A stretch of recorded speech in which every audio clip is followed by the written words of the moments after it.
Hey, everybody. Good morning, good evening, or good afternoon, depending on where you're joining us in the world. Welcome to the MECI Alliance seminar series.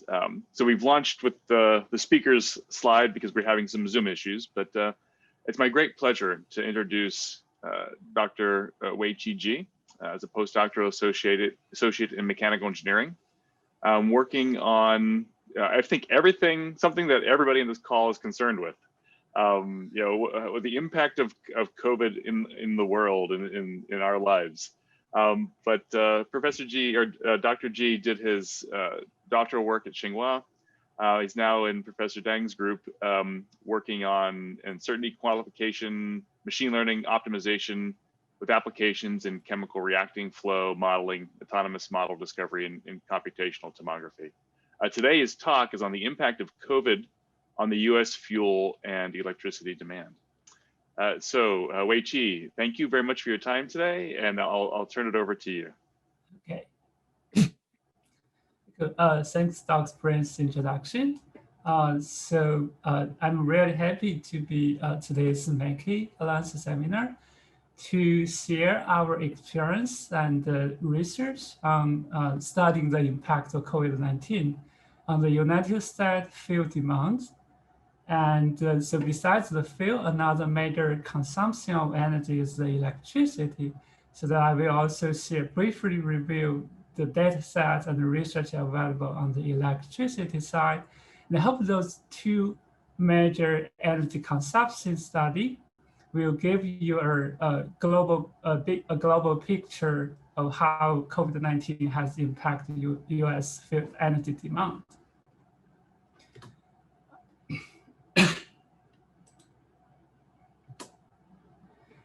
To start with, I'd like to also take this opportunity to briefly share what our group is doing.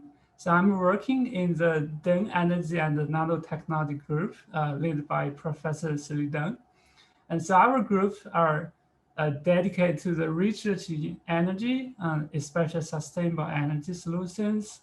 We do both modeling and the experimental study. So I'm focusing on the modeling side, so especially combine our conventional physics modeling approach with today's machine learning data-driven method to get a better model for chemical reacting flow.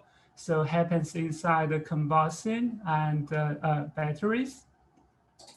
So on the experimental side, we are working on nanoscale chemical reacting flow phenomena such as energetical materials as alternative solutions to conventional fossil fuel.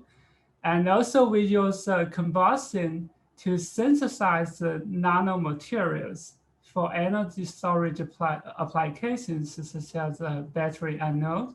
So this kind of flame synthesis has the benefit of it's self-sustainable without external energy supply. And so this facilitates the large-scale production of energy storage materials. And you can find more details in our lab website.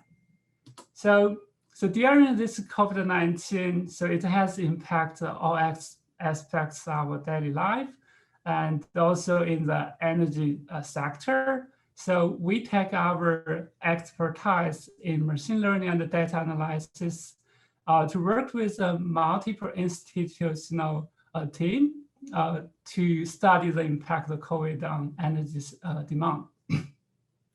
So especially work with Dr. Jing He from Aramco Research Center. So he led this project, and also team from Oak Ridge National Lab and Argonne National Lab, especially Dr. Xiong, who initiated this project, and also we from Department of Transportation. And so today I will first go through the general background, like how COVID has impacted fuel demand, and then talk about the relationship between COVID and the mobility and the gasoline demand. Then is introduce our modeling framework and the key insights from our analysis.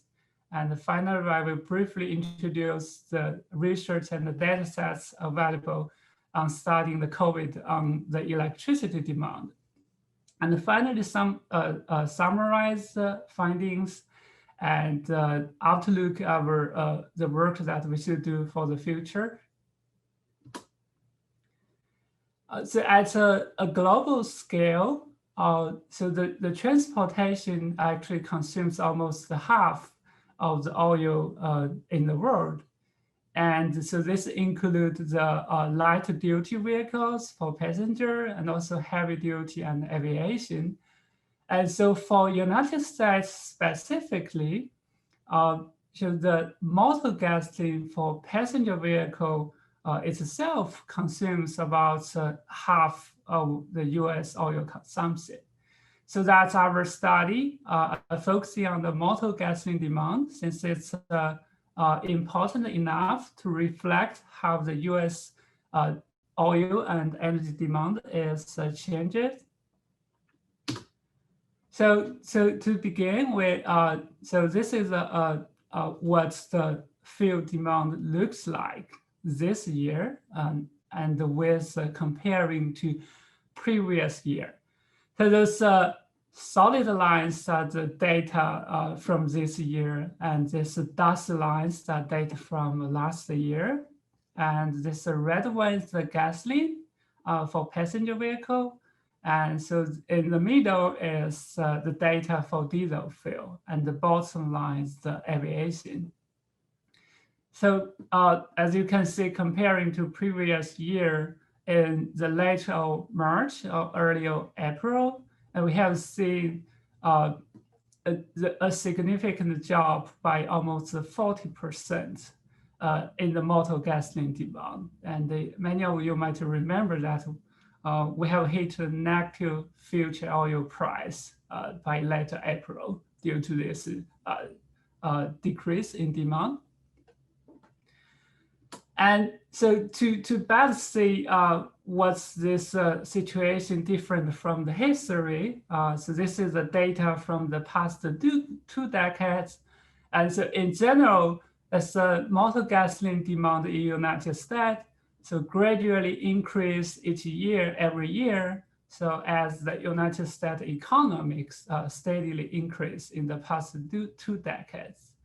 So however, for this year, the demand even is even so below than the level of 20 years ago, and this decrease of the demand is also far beyond the seasonal variations in the field demand. So this has so caused a lot of uncertainties and threatened to the energy sector's planning. So that's motivate us to study why it happens and what it will impact our future. So in general, our research are considering these three disciplines. So the first is the pandemic, and intuitively, this pandemic has changes the people's travel behavior, which is reflected in the mobility. And this mobility is further directly related to the field demand. So especially in the pandemic, at the early April, so in the both individual and the government level, there's different factors that drives the changes in the mobility.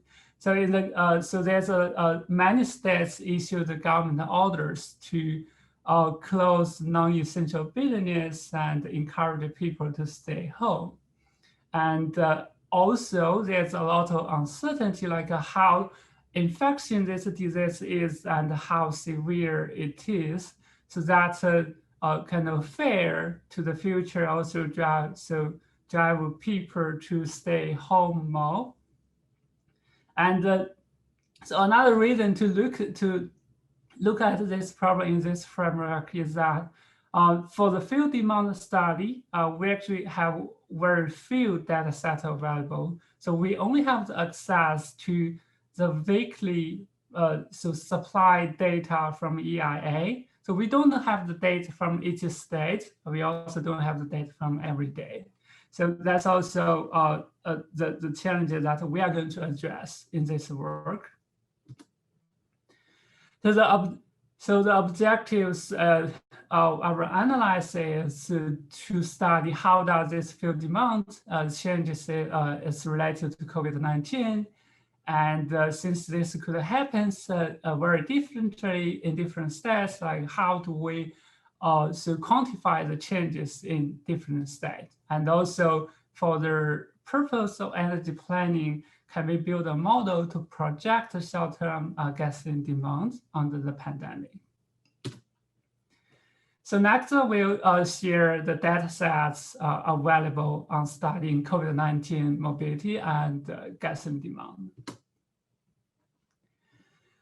So we combine those data sets from so the several disciplines from public health and mobility, and also transportation and field demand. So for the COVID-19, so it's easy to get the data. It's a daily confirmed case and death numbers at both national level and state level. And to project into future, and we also we also have the model to predict the future case and numbers of COVID-19. And also start from this year, and Google and Apple has joined this campaign to provide the mobility data for public health department to understand the social distancing changes. And also we have so National Household Travel Survey to estimate the historical field demand and state level travel activities. So this is what the Google Mobility looks like. So it's quantify the changes, like how often people will visit those different kind of place, like the workplace, home, and also retail and creation, and grocery and parks. And so this helps us to understand the impact of COVID-19 on different travel behaviors, as you can see. So all of those categories have dropped in early April, but later on the scenario recovery are actually different in different travel behavior. We also have data from April. So this one directly measures the changes of requests for navigation comparing to pre-COVID period. And so this one doesn't differentiate the different purpose, but it also reflects how much people, the mobility has changed. So then we can put the mobility data and the pandemic data together. And so the top three are the data from all 50 states. So the changes are actually have some variations in different states. And the bottom is the pandemic data. The black line is the daily confirmed case, and there's a lag for death number. And so we can, as you can see, there's a strong coincidence or correlation between this mobility changes and the pandemic. So in the later March, and all the states have witnessed a consistent drop in the mobility index in the workplace, retail, and grocery. And we can also do some simple analysis, correlation analysis between this pandemic and the mobility, and you can see a pretty high correlation coefficient. And this has enabled us to connect the changes of mobility to the pandemic data in our analysis framework. So then we will introduce our analysis model called pandemic oil demand analysis model. So it has basically has two modular. So one is the mobility projection model. So it connects the changes of mobility to the changes of COVID-19, including both historical and future projections, and also government policies and the demographic data. And in the second part, so with this mobility, we further connected to the changes of field demand. So based on this mobility data and also historical data from surveys. So, so looking into the details of the mobility module, we basically build a regression model to take the input of the national level and the state level COVID-19 case numbers and the policy data to predict this 4 different kind of mobility index. And so I would like to mention that during this COVID-19, many people have devoted their time to volunteer to collect and clean this data and distribute them on GitHub. And this has allowed us to automatically download and update those data sets every day and train our model.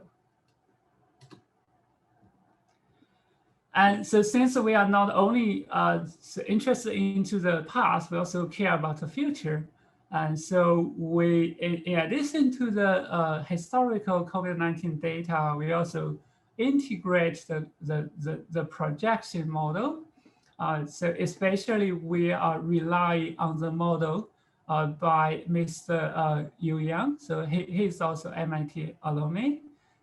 So this model is basically based on the classical SEI model. The idea is to divide the entire populations into 4 categories, and they follow certain conversion rates between those populations. And then we can solve differential equations to project a future COVID-19 case. It does pretty much accurate work. For example, in the November 1st, this projected number is pretty close to the actual number.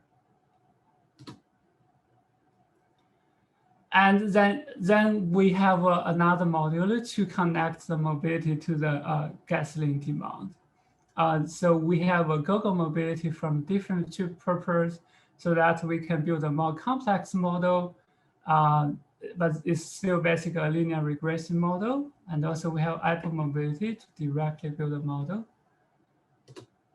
Yeah.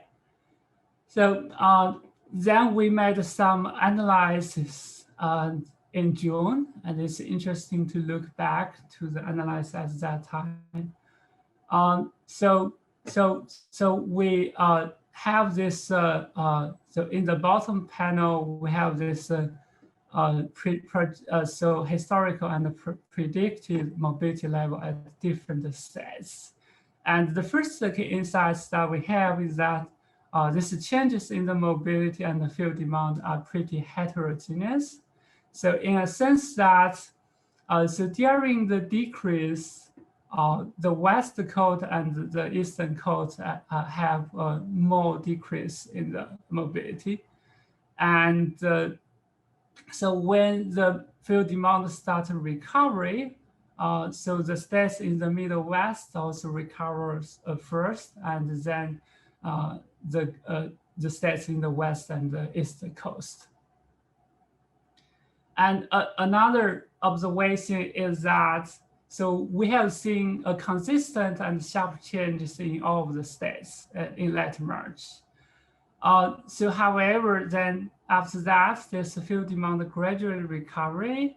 And so even though the case and death numbers are continuously increasing, the field demand doesn't drop again.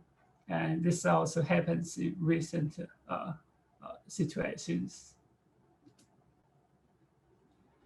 So then we made this projection model. So project on the field demand in the left fig.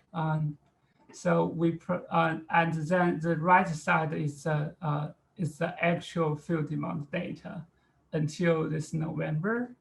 And so it's a pretty the same pattern that so starting from this summer, the field demand already recovered to about 90% of pre-COVID period. So although we have seen another research in the COVID-19 case, that the field demand doesn't drop again steady. So it's pretty persistent. Yeah, so finally, I would like, next I would like to briefly also review the studies on COVID-19 and electricity demand. So similarly, so historically, the modeling and analysis of the electricity market are focusing on the effect of weather, economic factors, seasonal effect like this. And so during this COVID-19, so there's a qualitative feeling on how the electricity demand is also decreased. So this a research team from Tamil Engineering School has come up with this cross-domain data sets available on GitHub. So to analyze how much the electricity demand has decreased. So this data sets, so this data combines the data from conventional electricity market and also the data from public health and social distancing data set. And by doing this, so they first using so conventional modeling approach to predict the demand of this year, and then is the actual data. And by doing this, they can quantify how much the electricity demand has dropped. So overall, the United States electricity demand has dropped about by 5 to 10% in April. And so across all of the major cities in the United States. So especially the cities with higher population density, like Boston and New York cities. And so similar to the gasoline demand, so the electricity demand has recovered from this summer and stay at that level until now. Yeah. So to summarize the analysis, so during the initial this pandemic, the COVID-19 has caused substantial changes in people's travel behavior, and that's caused an unprecedented drop in the transport fuel demand. And so different from conventional demand modeling, then now we have the data from Google and Apple Mobility to enable us to track the mobility changes in different states and different trip profiles, and also in almost real time. So this is, and also we can integrate the public health model, which is the COVID-19 projection models, to predict the future pandemic evolutions and integrate that to project the future field demand. And so the recent observation is that so although we have seen a significant research in the case and also the death numbers entering this winter, and that the field demand that is not sensitive to this COVID-19 case anymore. So far, But on the other hand, we have to remember that this COVID-19 pandemic is not over yet, and there's still a lot of uncertainties looking into the future. So in addition to that, so there's a lot of voice that discuss that as the COVID-19 case is probably not the last pandemic we have seen. And there's potential other infection disease from other animals. And also we have potential climate crisis. So the lesson that we have learned from this analysis is that, so although we're in the energy industry, we shall also pay attention to the research and data sets available for the pandemic modeling, for the infection disease and the climate modeling. And so that's, we may like in energy industry also hire people from those disciplines. And so on the other hand, so those smartphone data have enabled us to have a real-time tracking and the modeling of the social distancing and the mobility behavior. So this helps us to understand how the heterogeneous energy demand is changing. So this is pretty much all I have, and thanks for your attending. And so you can find more. So if you want to know more details, you can find my contact in the following email and website. And also our data set and the code for download the data and so do the modeling are available on GitHub. Yeah, I'd like to take the questions. Yeah. Wei-Chi, thank you very much. My applause, and to you and to all the attendees, my apologies for the disgusting, inappropriate chats that we were unable to stop soon enough. So we've turned off the chat, and so please submit your questions via the Q&A. Again, apologies for that, but Wei-Chi, thank you very much. Wonderful talk. Just to kick off the questions here.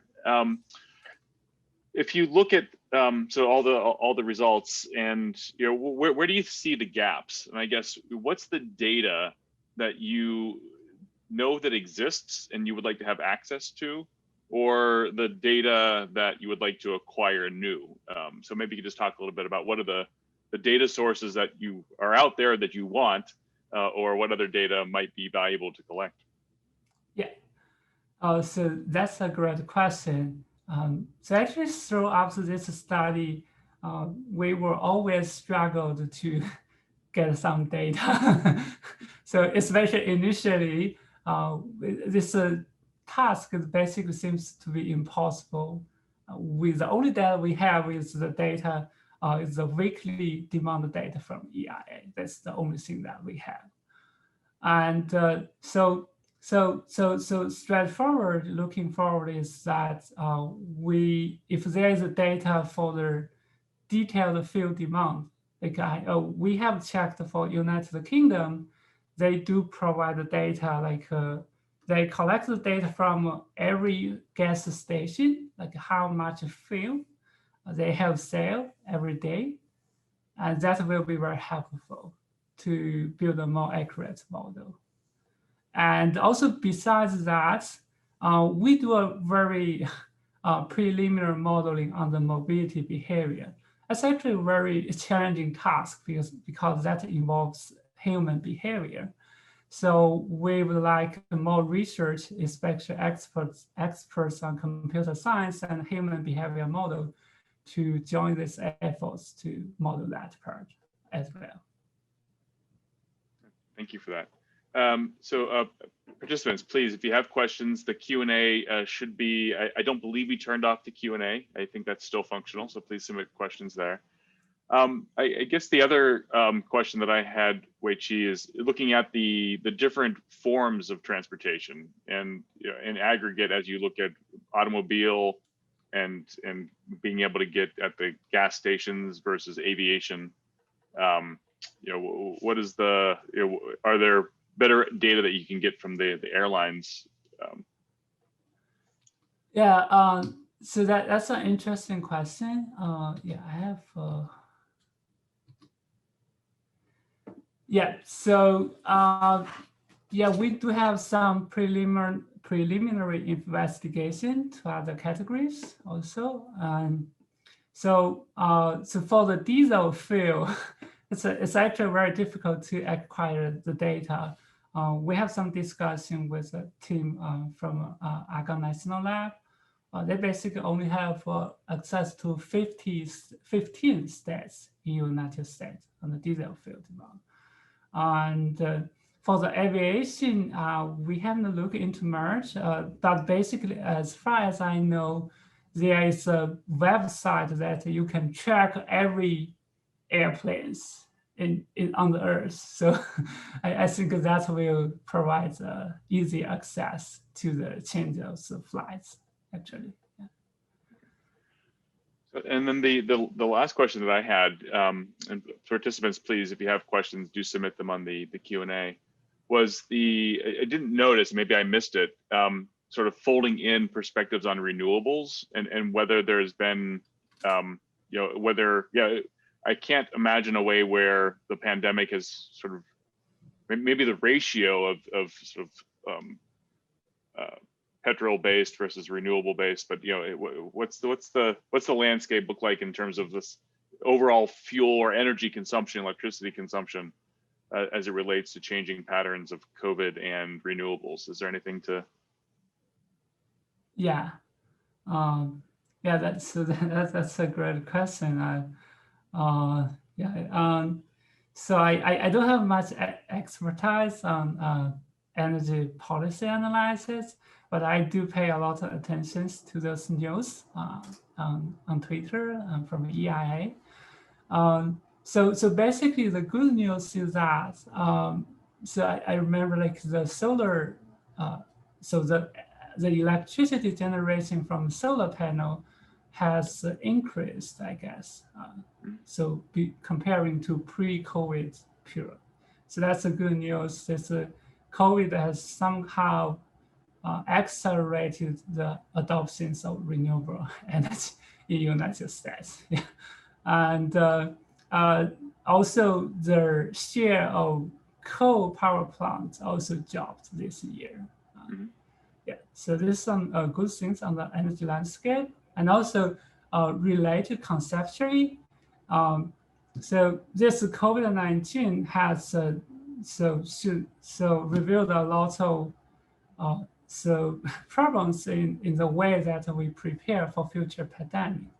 So then we know there's another bigger crisis, potential crisis is the climate crisis. And I'm sure that this COVID-19 pandemic has taught us a good lesson on how we will prepare for that also. Yeah. Very good, thank you. There's some questions coming in from the participants. First question is from Peter. Why do you think the current resurgence is not causing a similar drop in fuel demand? And then what do you think will be the net effect of the pandemic on fuel demand 5 to 10 years out?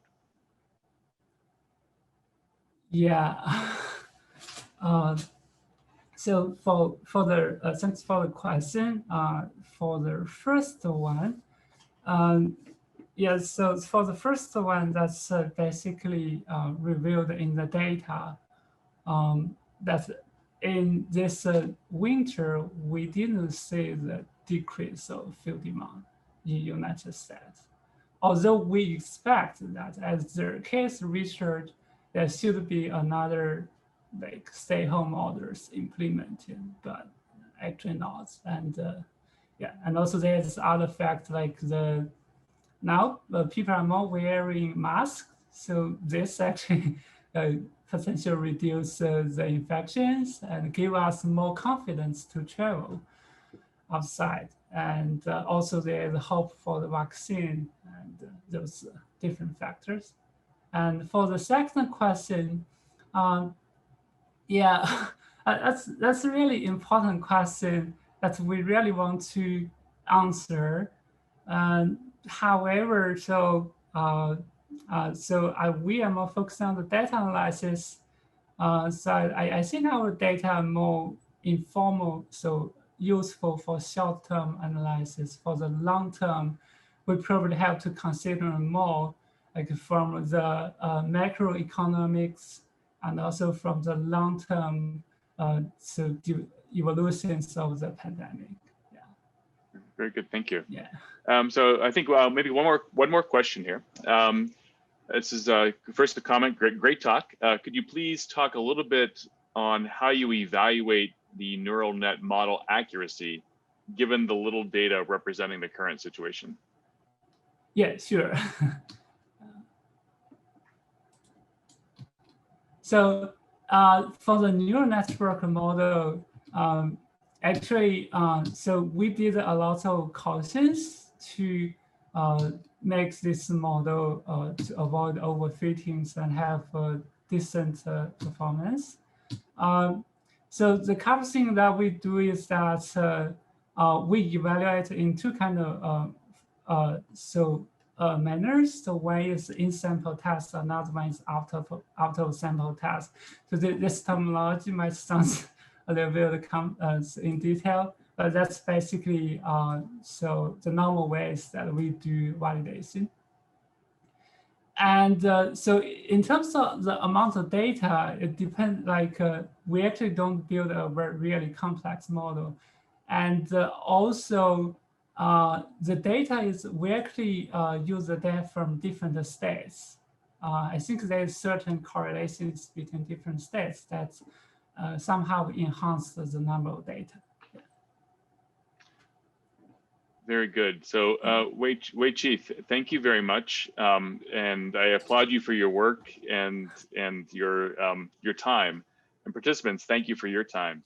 Let me try to share my screen here just for a moment. We were having some sharing issues. Let's see, screen one, just so you can see what's coming up. Hopefully my screen is coming through now. So as you know, this is our weekly way of engaging with the community. And next week we have Thanksgiving, so we'll be taking off. But the week after, we'll have Michael Menzel, who'll be speaking about the mission systems engineering of the space, of the James Webb Space Telescope. So please come on back for that in 2 weeks, the same time and same channel. So again, thank you everybody for your time today. Again, apologies for some of the very inappropriate things that were going on in the background. We'll make sure that doesn't happen in the future. Everybody stay safe. Dr. G, again, thank you, and everybody have a good day. Thanks for that. Yeah.